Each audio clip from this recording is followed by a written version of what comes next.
Okay. So இப்போ வந்து ஒரு படம் நீங்க நீங்க ரைட்டிங் பத்தி நெறைய மென்ஷன் பண்ணனால இத நான் கேட்கிறேன்.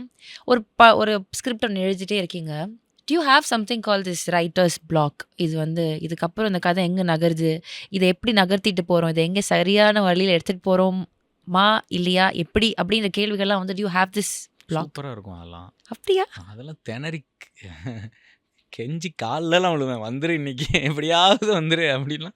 இல்லன்னா என்ன ஓகே என்ன சொல்லுவாங்க, இங்கேருந்து இப்போ இங்க டிராவல் பண்ணா வந்துரும். ஒண்ணும் வராது. ஆமாங்க. என்ன ஸ்விட்சர்லாண்ட்லலாம் பண்ணாலும் போய் வராது. ஒரு வெக்கேஷன் போயிட்டு வந்தா யூ வில் கெட் திஸ். என்ன பண்ணாலும் வராது. அதான் காசு தான் செலவாகும். அப்படி யோசிச்சு அது ஒரு டென்ஷன் ஆயிரும் நமக்கு.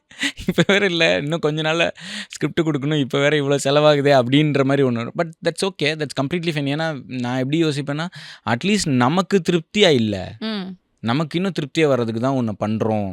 அப்படிதான் அத நான் புரிஞ்சுப்பேன். அதெல்லாம் பயங்கரமா இருக்கும். எனக்கு ஃபர்ஸ்ட்டு பென்னிங் பாயிண்ட் இருக்குல்ல, ம். அதுவே சீக்கிரம் வராது. ஓகே.